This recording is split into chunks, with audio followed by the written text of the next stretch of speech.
اهلا بيكم. النهارده هنعمل البيتي فور بالسمنه. طالع ما شاء الله، شكله بالظبط زي اللي بالزبده، مش هتفرقيه عن اللي بالزبده، وهنشكله بطريقه بسيطه وسهله. يلا بينا نبدا المقادير. اول حاجه معايا 250 جرام من السكر البودره. انا هنا طحنته ونخلته، ومعايا 4 بيضات كاملين يكونوا بدرجه حراره المكان، ومعايا كمان معلقه كبيره من الفانيليا السايله. مهم ان هي تبقى سايله عشان تديني الريحه المطلوبه. ومعايا كيلو من الدقيق، ومعايا هنا 750 جرام من السمنة الباردة. ما تكونش باردة قوي، ما تكونش مجمدة قوي، يعني تقريبا نص ساعة بس في التلاجة. هبتدي بقى في الحلة بتاعة العجان احط السمنة، وهنزل عليهم السكر البودرة، بس هنزل المقدار كله عشان الجرام بيفرق في الوصفة. دلوقتي انا نزلت كله بقى السكر والسمنة. هبتدي بقى في العجان بالمضرب السلك بتاعه، هفكك بس السمنة مع السكر كده على السرعة الأولى، وبعدين هبتدي أعلي السرعة بتاعتي، وهوريكم المراحل كلها عاملة ازاي. احنا عايزينه يتضاعف، يبقى شبه الكريمة بالظبط، حجمه هيتضاعف مرتين تقريبا ويبقى شبه الكريمة. مهم قوي ان احنا كل شوية ننزل الجوانب بتاعة الحلة علشان كله يتخفق ويبقى يديني نفس النتيجة. انا عايزة كل الكمية تبقى عاملة زي الكريمة كده.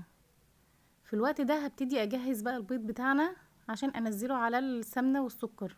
هضيف الفانيليا على البيض، وهنزل بقى بالتدريج بيضة بيضة على الخليط بتاعنا والعجان شغال.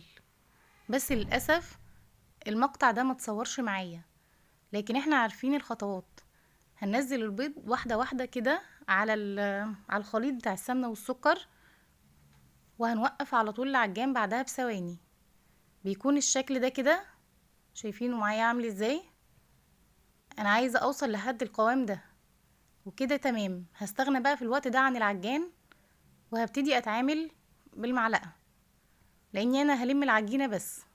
هبتدي انزل بقى بالمكونات عندي اللي هي الجافة، اللي هو الدقيق بس، مش حاطة عليه اي اضافات. هنزل واحدة واحدة كده بيه، وهقلب لحد لما هشوف انا محتاجة دقيق قد ايه. انتي لو هتعمليه فانيليا هتفضلي ماشية الخطوات دي لحد لما توصل معاكي العجينة بتلزق حاجة بسيط خالص. لكن انا هعمله بالكاكاو. في الوقت ده انا هشيل كوباية من الدقيق لحد لما اشوف العجينة بتاعتي هتحتاج دقيق قد ايه. هفضل انزل بالتدريج واحدة واحدة كده. في الوقت ده هتكون العجينة معايا لسه طرية، بتلزق قوي. هاخد الجزء بقى اللي انا عايزاه بتاع الكاكاو. لسه انا مضفتش الكوباية بتاعتي اللي فيها دقيق. هعمل حساب الكاكاو بتاعي. هشيل الكمية بتاعتي اللي انا عايزة اعملها بالكاكاو، وهسيب التانية اللي بالفانيليا. هجيب بقى الدقيق بتاعنا وهبدأ انزل بالتدريج كده لحد لما اوصل لقوام العجينة اللي انا عايزاه. شايفين ما شاء الله حلو قوي. هو ده القوام اللي انا عايزاه، يكون بيلزق حاجة بسيطة، بعكس عجينة البسكوت. عجينة البسكوت بتكون متماسكة شوية عن كده، لكن البيتي فور بيكون بيلزق حاجة بسيطة كده. هنا بقى انا هضيف الكاكاو، دي حاجة اختيارية، لو مش عايزاها ما تعمليهاش. هضيف معلقة واحدة من الكاكاو، وهبتدي اقلب العجينة بتاعتي كده كويس قوي. ولو لقيتها برضو محتاجة لدقيق هنزل عليها دقيق حاجة بسيطة بالتدريج. لكن هي كده تمام. عشان كده قلتلكم شيلوا العجينة طرية واعملوا حساب الكاكاو. انا فاض معايا حوالي معلقة كبيرة من الدقيق، خلاص انا كده استغنيت عنها. في الوقت ده هبتدي استخدم القمع ده. القمع ده رقم 5، وهبتدي بقى اشكل فيها زي ما انتوا عارفين. هنزل الروزيتات واحدة واحدة كده، وما زودش العجينة في الكيس بتاعي اكتر من قبضة ايديا، عشان الكيس وعشان ايديكي كمان ما توجعكيش. شايفين ما شاء الله العجينة نازلة بكل سهولة ازاي من الكيس؟ حرفيا ما اخدتش معايا ربع ساعة في التشكيل.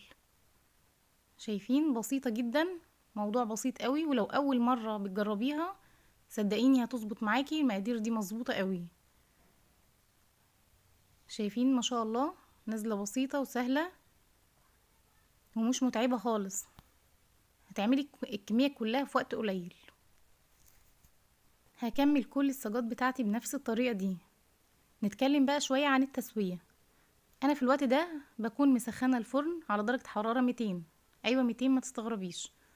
هدخل الصاجات بتاعتي على اعلى رف في الفرن على درجة حرارة 200 بس لمدة 5 دقايق. انا عايزة البسكوتة بتاعتي تتشمع او البيتيفورة بتاعتي تتشمع، بس لحد لما تتشمع لمدة 5 دقايق.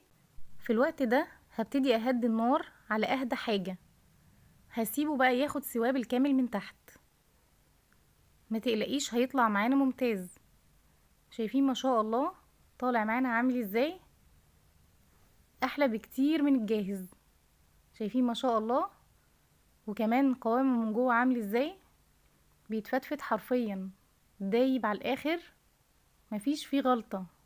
صدقيني هتعتمدي الوصفة دي لو جربتيها. شايفينه؟ ده اللي بالكاكاو والتاني بالفانيليا. ما شاء الله، بجد روعة، من تحت زي من فوق بالظبط، السوا واحد. ما شاء الله بجد، الصورة بجد بتتكلم عن نفسها، حاجة تحفة. التشكيل بقى ده بتاعك انتي، هتشكليه زي ما انتي عايزة، وبيكون ده شكله في النهاية. لو عجبك بقى الفيديو متنسيش الاشتراك في القناة واللايك والشير.